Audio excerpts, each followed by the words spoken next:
تنظیمی امیر اس وجہ سے بھی کہیں گے کہ یہ آدمی نہ تو حدود کا اجرا کر سکتا ہے، نہ تو اس امیر کے پاس جو سفر کا امیر ہے کوئی اختیار ہے، اور نہ یہ کوئی حاکم ہے، لہذا اس کے ہاتھ پر بیعت نہیں ہوگی۔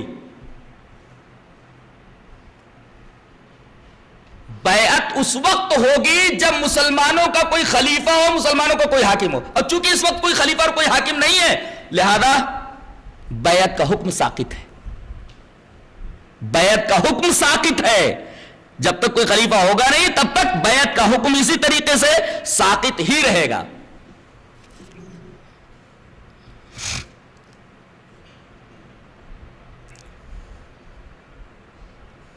یہ جماعت المسلمین کے تعلق سے بنیادی باتیں ہیں۔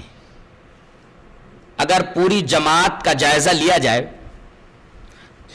تو صرف دو باتیں ہمیں اس جماعت کے اندر نظر آتی ہیں۔ ایک چیز کہ ہمارے ہاں بیعت ہے، آپ کے ہاں بیعت نہیں ہے، اس وجہ سے آپ دائرہ اسلام سے خارج ہیں۔ تو اب ان کا جواب یہی ہوگا کہ آپ کے ہاں بیعت کا کون سا تصور ہے؟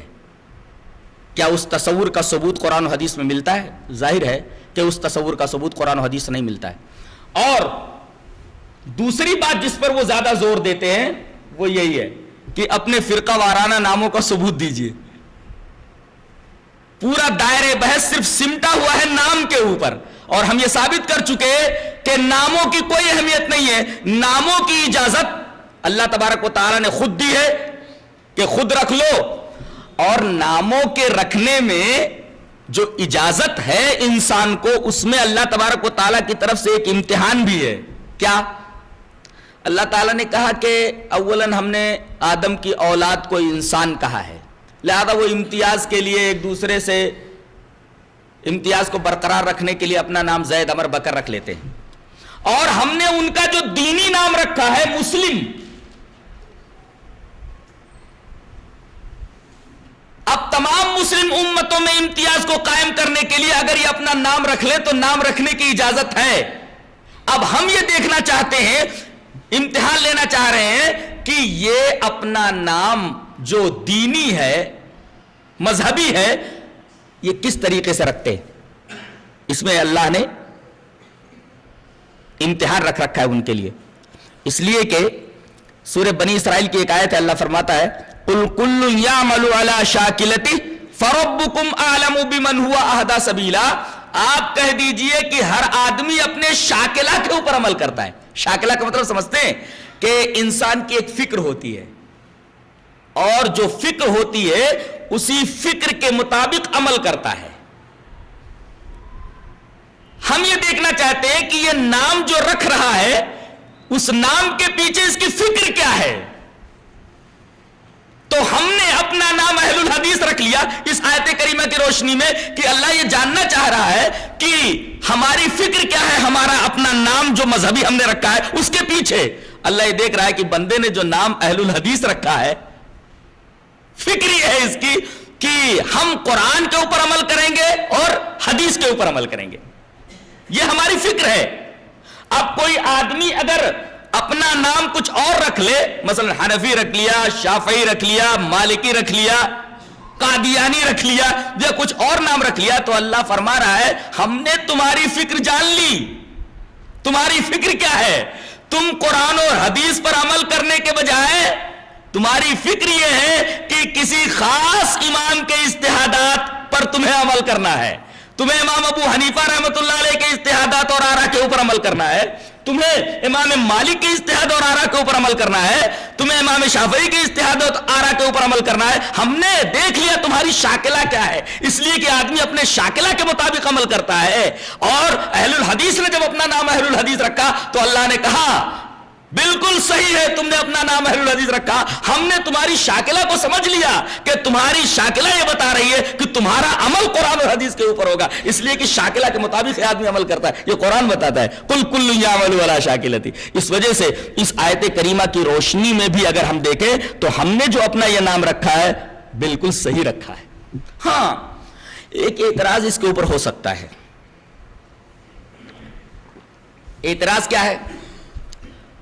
اہل القرآن والحدیث کیوں نہیں بولتے؟ صرف اہل الحدیث کیوں بولتے ہو؟ تو اہل الحدیث یہ جواب دیں گے کہ اس طریقے کا نام قرآن کو نکال کر کے صرف اہل الحدیث ہم نے اس وجہ سے کہا کہ یہ انداز قرآن نے اختیار کیا ہے، اور نام میں اختصار اور جامعیت ضروری ہے، مختصر ہونا، نام بہت مختصر ہونا۔ یہود کیا تھے؟ اہل التورات تھے، برابر؟ عیسائی کیا تھے؟ اہل الانجیل۔ یہود اہل التورات ہیں، عیسائی اہل الانجیل ہیں، دونوں کی کتابیں الگ الگ ہیں، لیکن اللہ تبارک و تعالی نے دونوں کو کہہ دیا اہل الکتاب، جبکہ دونوں کی کتابیں الگ الگ ہیں۔ لیکن دونوں کتابیں چونکہ اللہ تبارک و تعالی ہی کی ہیں، لہذا اللہ نے شارٹ میں دونوں کو اہل الکتاب کہا، یہود کو بھی اور نصارہ کو بھی، تو نام میں اختصار ہوتا ہے۔ ایسے ہی اہل القرآن والحدیث تو ہیں، لیکن قرآن کو درمیان سے انہوں نے نکال کر کے شارٹ میں جامع اور معنی نام جو اہل الحدیث رکھا، بالکل اسی طرح جیسے اہل التورات اہل الانجیل کو ڈائریکٹ اہل الکتاب کہہ دیا گیا، ایسے ہی چونکہ قرآن کو بھی حدیث کہا جاتا ہے، حدیث کو بھی حدیث کہا جاتا ہے، لہذا جامعیت کو پیش نظر رکھتے ہوئے اہل الحدیث نام رکھ دیا گیا۔ یہ ترکیب اور یہ طریقہ قرآن حکیم سے مستنبط ہے۔ اللہ اکبر! نام میں بھی اہل حدیثوں نے قرآن حکیم کو پیش نظر رکھا ہے، اس کے اختصار، اس کی جامعیت کو، اور یہ چیزیں کوئی دیگر جماعت والا، کوئی دیگر فرقے والا ثابت نہیں کر سکتا۔ حنفیت کو ثابت کرتے کرتے پسینہ آ جائے گا قرآن حکیم سے اور حدیث شریفہ سے۔ اسی طریقے سے کوئی آدمی اپنے نام کو اہل الحدیث کے علاوہ نہ تو قرآن سے ثابت کر سکتا ہے، نہ حدیث سے ثابت کر سکتا، بنا نہیں دکھا سکتا۔ ایک نکتہ اور سمجھ میں یہ آیا کہ مذہبی نام کی بنیاد قرآن اور حدیث ہونا چاہیے، خود اس میں نہیں ہونا چاہیے، اس لیے کہ بنیاد جو ہوتی ہے نیچے ہوتی ہے، یہ بنیاد ہے، برابر؟ یہ بنیاد جس کو جو ہے بیس کہتے ہیں، بنیاد کہتے ہیں۔ اب اس بنیاد کے اوپر اٹھنے والی جو چیز ہوتی ہے وہ عمارت ہوتی ہے، عمارت بنیاد کے اندر نہیں ہوتی، تو ہمارا